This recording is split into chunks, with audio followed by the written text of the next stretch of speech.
And now, stay tuned for the mystery program that is unique among all mystery programs. Because even when you know who's guilty, you always receive a startling surprise at the final curtain. In The Whistler.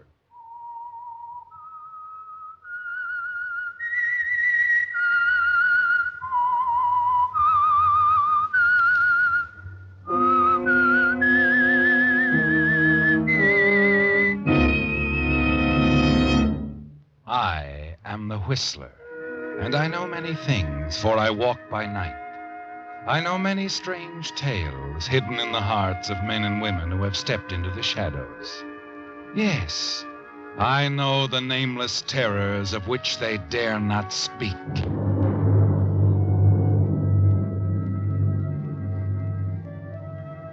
Yes, friends, it's time for The Whistler, rated by independent research the most popular West Coast program in radio history.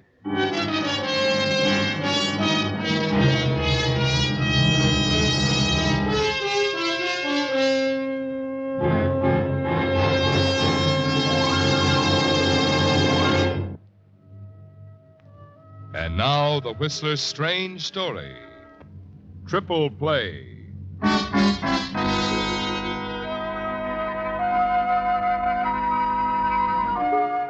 On the morning that a cool, distinguished-looking gentleman stepped from his limousine and made his way to the mayor's office at City Hall, casual onlookers would scarcely have suspected that an era in city government was drawing to a close. The gentleman was Daniel Cobbs, known to insiders as the city's political boss, to the average person as owner and publisher of the city's largest newspaper, The Star. And the future looks unusually bright to you, doesn't it, Dan?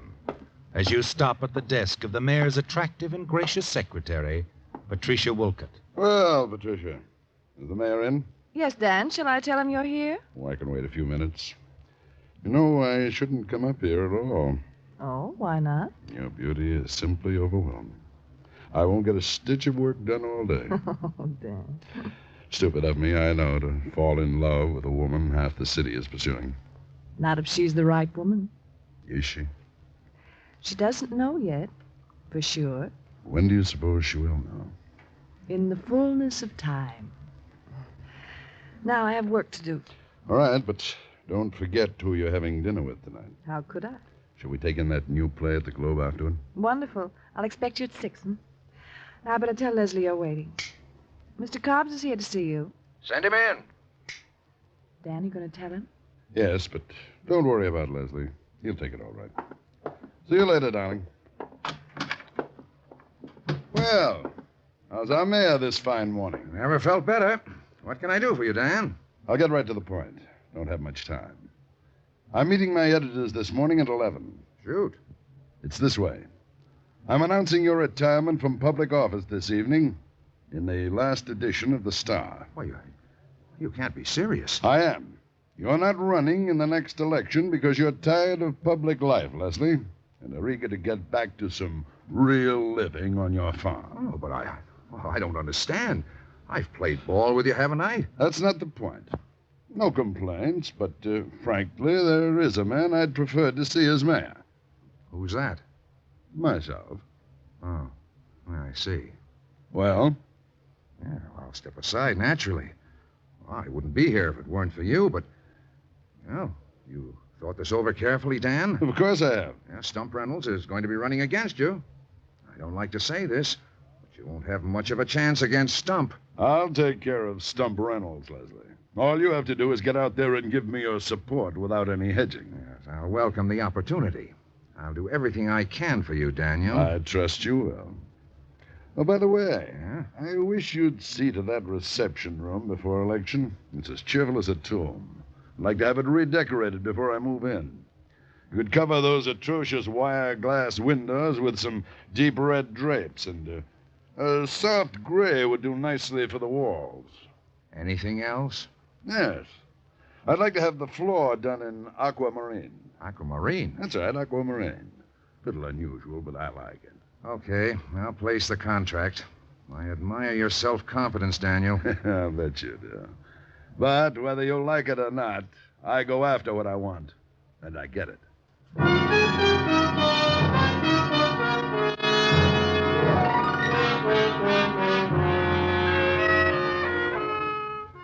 moment of decision is past, isn't it, Dan? You're moving into the limelight on your own. Yes, the puppet master is stepping out on the stage. But as you break the news that you're running for mayor to your editorial board later that evening, you're seized with fear and wonder at what would happen if you lost. That's the one thing you could never face, isn't it, Dan? Defeat. But you managed to thrust aside your fears and bark out instructions to your staff. Quincy, you're in charge of publicity. I want stories in every edition. Faulkner, you'll handle the business end of this campaign, and for heaven's sake, don't count pennies. Harrison, mark this carefully. Yes, sir. I have to beat Stump Reynolds. No one else matters. I want you to take 3 of your best reporters and go out and get me the dirt on Reynolds. No scandal is too big or too small, understand? Perfectly, Mr. Cobbs. Good. Well, that's all for today, gentlemen. Let's get started. All right, boys.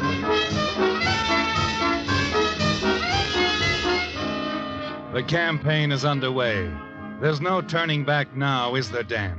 The headlines, stories, and pictures announcing your candidacy are all over the evening edition of The Star.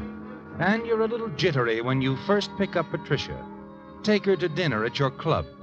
But gradually her beauty and warmth reassure you. And as the evening wears on, you become more confident. After the theater, you stop by her apartment for a drink.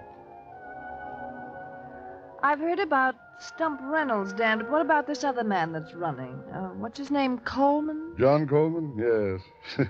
Don't worry about poor John. He's always running. Well, I gather he's not much competition. A very poor third. Simple, honest John, they call him. I believe he teaches political science at the college. Oh. Patricia, not to change the subject, I'd like to ask you something.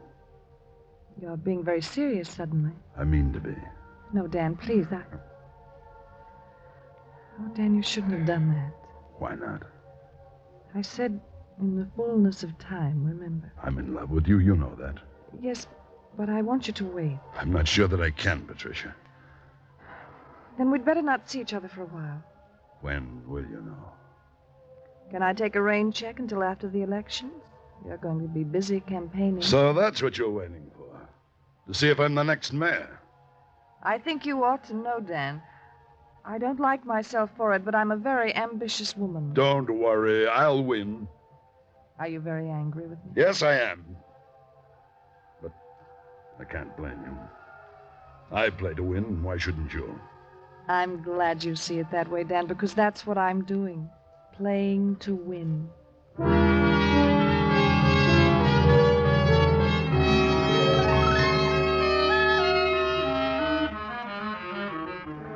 Now you're more anxious than ever to be elected mayor, aren't you, Dan? Because you're certain that your election will also mean your marriage to Patricia Wolcott. And Patricia means more than anything in the world to you, doesn't she, Dan? The more you think about Reynolds, the more worried you become. You must head him off. And a few days later, you arrange to meet him at a small cafe close to the city hall. Anything more, sir? No, that's fine, thank you. Stump? I'm satisfied. Now, what do you want, Dan? I'm a blunt man myself, and I like a blunt man. We can dispense with the posies. All right, Stump. What'll you take to pull out of the race for mayor? Well, I've never been mayor. I wouldn't know what it's worth. Suppose you tell me. Shall we say an appointment as political editor of the Star, $15,000 a year, a 10-year contract? 4 years ago, Dan, you double-crossed me and switched to Leslie Bryan. You remember that? Oh, nothing personal, Stump. Politics is a rough game. That cuts two ways. This time I'm going to get the personal satisfaction of beating the head man myself. You're making a mistake. Let's see what happens at the finish line. You're going to have a fight on your hands, Stump. And I don't play Marcus of Queensbury rules. It'll be a dirty campaign, and before I'm through, you'll be smeared right out of the state. Okay, Dan. But don't forget to pick up the tab. This lunch is on you.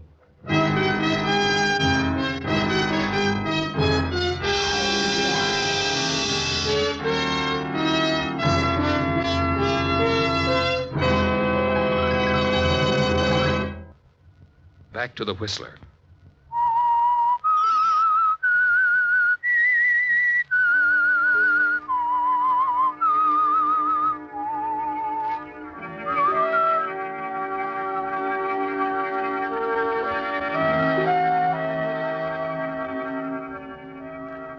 The campaign is in full swing now, isn't it, Dan? But beneath all your claims of a landslide victory at the polls, the cold fear of defeat is gnawing at you. Stump Reynolds' refusal to be bought off is the big worry, and you're increasingly aware of his threat to your success. Then the all-important speech before the Northside Community Club occurs. John Coleman makes the opening speech. He gets some scattered, polite applause, and Stump Reynolds steps to the speaker's rostrum. You scarcely listen to Reynolds as you watch the audience. See their reactions as he sums up his stand in a daring, shocking statement. Ladies and gentlemen, let me promise you that if I am elected mayor, the first thing I'll do is run Boss Cobbs and his crooked organization right out of the city hall and into the city jail. And then I'm going to sweep this town clean of the gangsters and the grafters and the gamblers. A vote for me is a vote for honest government.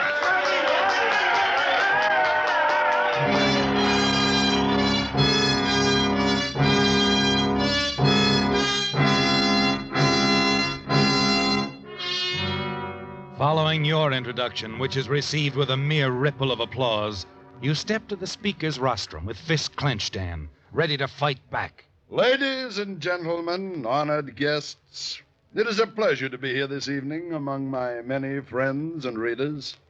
Most of you have known me for many years and know how I have always fought for good government and the best interests of our city.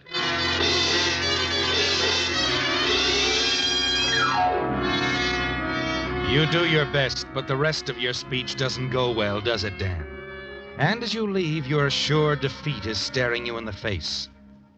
The next morning, you know it's even worse as you face the leaders of your own organization at an emergency meeting.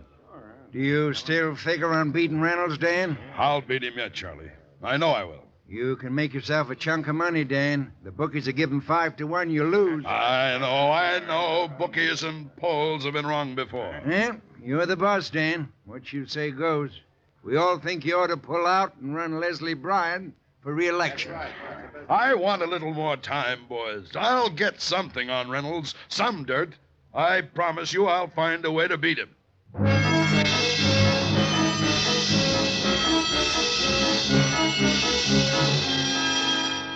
You don't sleep at all well that night, do you, Dan?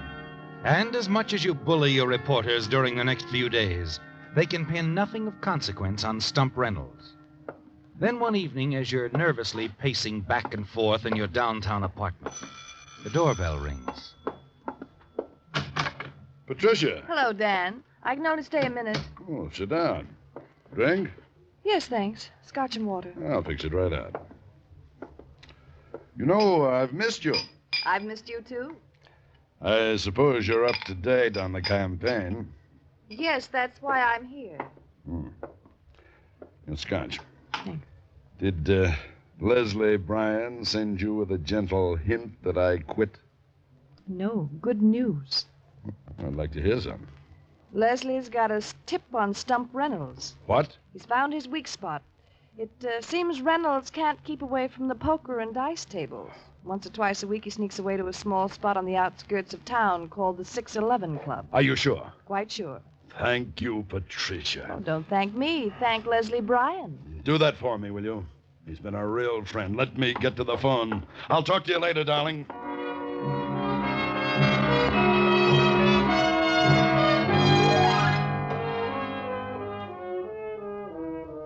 It's only a week later that the 611 Club is raided, with Stump Reynolds trapped inside. And you wait outside with a full complement of reporters and photographers. This is a police raid. All entrances are covered. Everybody inside, remain where you are.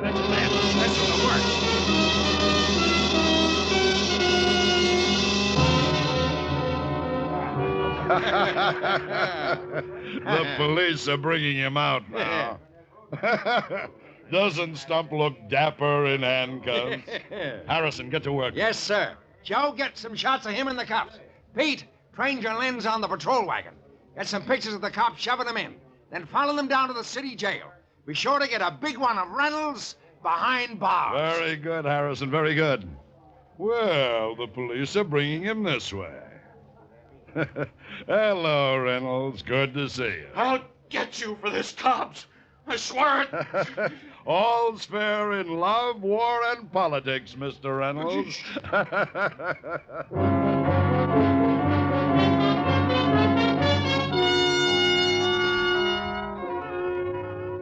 And the next afternoon, you receive the best news of all, don't you, Dan?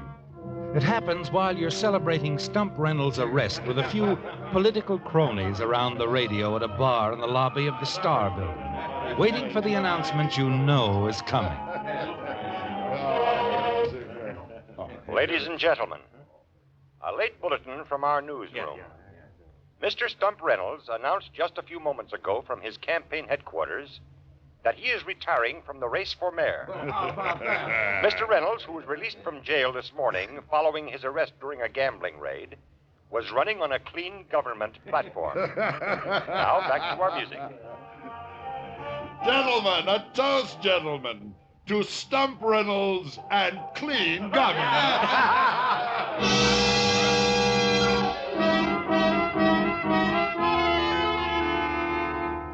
For the first time in months, you begin to breathe easy, don't you, Dan? Because everything is coming along fine. And you can daydream of being introduced to cheering crowds as Mayor Daniel Cobbs, with Patricia at your side, the beautiful, charming First Lady of the city. And then on Monday afternoon, Harrison bursts into your office. Dan, look at these headlines from the Telegram and the Ledger. What? Daniel Cobbs exposed as wife and child deserter. Yeah, but listen to this. A suit was filed against Daniel Cobbs today in Superior Court by dancer Thelma Evans for $100,000. Thelma Evans? Miss Evans charges that the leading candidate in the race for mayor married her under the name of Paul Evans 10 years ago in Mexico City and deserted her in 3 months. She demands support of their child. It's an outrageous, libelous lie. Yo, what, Dan? Reynolds, how did you get in here? Walked in. I wanted to see your face, Dan. You know it's not true. I know it's not true, but do the voter. I'll have this cheap little Thelma Evans in jail for blackmail. You can't stop anyone from suing you, Dan. I'm beginning to see whose fine hand is behind all of this. Well, I'm willing to take part of the credit. I'm warning you. Don't like it when the shoe's on the other foot, do you? So long, Dan. No, wait. I'll admit it. You've got me. You remember that offer I made you? Political editor, I'll make it $20,000 a year. I wouldn't take it if you made it $100,000. Why, you Remember jerk. what you said, Mr. Cobbs? All's fair in love, war, and, politics?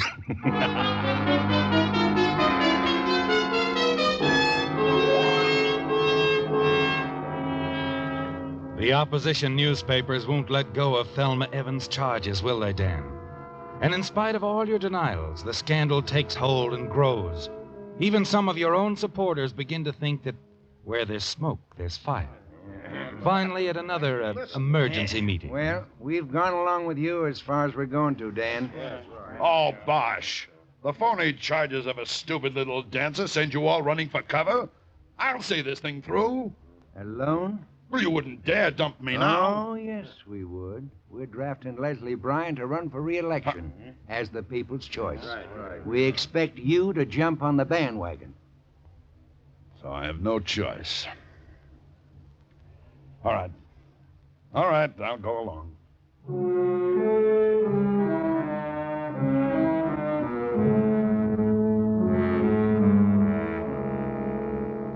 You withdraw from the race the following day, don't you, Dan? Giving ill health is the reason, urging your supporters to re-elect Leslie Bryan. And almost immediately, Patricia turns her attention toward him, doesn't she? She's seen everywhere with him. One night you're having a drink at the bar of the Precinct Political Club when... Don't you recognize old friends anymore, Dan? Reynolds, keep away from me. Oh, we both clobbered each other. The score is tied, 1-1. I don't think so. Okay, nurse your grudge. But you know, there's something I'd like to know. Who tipped you off about the 611 Club? Why don't you tell me who engineered that cheap lawsuit and dug up that Thelma Evans? All right. I'll swap you. I don't trust you. Well, what difference does it make now? We're both dead. That's so. Well, if you want to know, Leslie Bryan told me. Leslie... Well, what's so funny? Leslie Bryan. Leslie Bryan cooked up the Thelma Evans charges. I What? shelled out the money, but he hired her and had her flown in from the east. Leslie Bryan didn't think he had it in him. Bryan. Leslie Bryan. He got us both.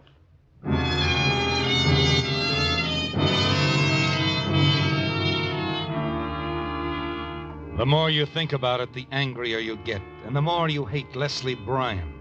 The way he made a fool of both you and Stump Reynolds, and making almost certain his own re-election. An event which would greatly weaken, if not destroy, your chances of marrying Patricia Wolcott. And now you want Patricia more than ever. Suddenly it hits you. If something happened to Leslie Bryan, the main obstacle to your marriage to Patricia would be removed. And you love her enough to make certain something does happen to Leslie Bryan. Don't you, Dan?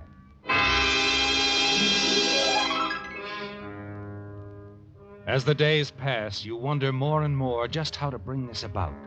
And finally, a plan begins to take form. You know Leslie Bryan's habits. Know that he completes the routine business of his office in the evening hours when the city hall is deserted and he can work without disturbance. The following Monday evening, you leave your downtown apartment and take a cab to within a few blocks of the city hall. And you pay off the driver and walk the rest of the way. Let yourself in through a rear door left open for janitors and charwomen. Find your way to the mayor's office on the 4th floor without being seen. And then you grope your way through the dark reception room until you find the door to Leslie's private office.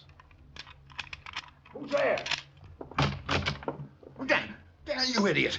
What are you doing? Put away that gun. Sorry, Leslie, but your political career is over.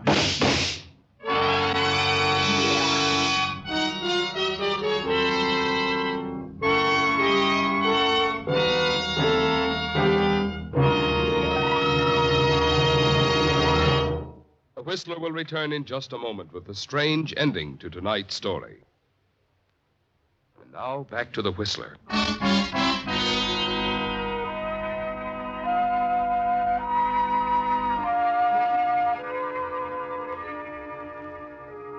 Now that Leslie Bryan is dead, you feel better, don't you, Dan?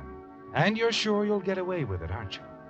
Mayors of large cities have been assassinated before, and that's what you're counting on. That the police will consider it the work of some fanatic. You're at least certain that they will be slow in suspecting a man of your eminence.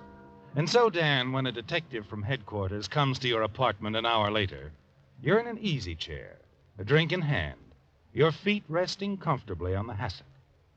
You're a little surprised to see Patricia Wolcott with the detective, but you don't let it disturb you. You answer all his questions frankly and openly. And you're sure Bryan had no enemies, Mr. Cobbs? In politics, everybody is your friend and your enemy. You were an enemy of Leslie Bryan's? Politically, yes. But not personally. No, I wouldn't say so. What were you doing in his office this evening about the time he was killed? You're mistaken, officer. Oh, no, I'm not. I've been looking at the soles of your shoes for the last 5 minutes. There's a lot of paint on them. I don't know a lot about colors, but I'd say it was aquamarine. So what? That doesn't mean I killed Leslie Bryan. It does unless you can explain that paint. The painters were there this evening after the city hall closed at 5, and they left around 8.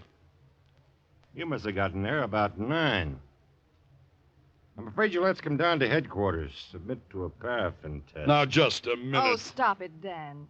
You killed Leslie Bryan, and you know it. Funny you should be caught by the aquamarine paint on the floor. It was you who gave the orders to have it done. Too bad you killed Leslie. You see, I would have stopped his re-election anyway. You? Yes, me. He was a crook like the rest of you. I had the goods on him on at least a half a dozen crooked paving and building contracts. I was going to give the story to the newspapers a week before the election. What's this? Oh, Dan, you don't really believe that Leslie thought of Thelma Evans or knew about Stump Reynolds' gambling habits? It was you. You're catching on. Sorry, Dan, that you won't be able to attend my wedding. Your wedding? Yes, I'm going to marry the man I've been engaged to these past 2 years. Simple, honest John Coleman, I believe you called him. The political science professor, remember? Our next mayor.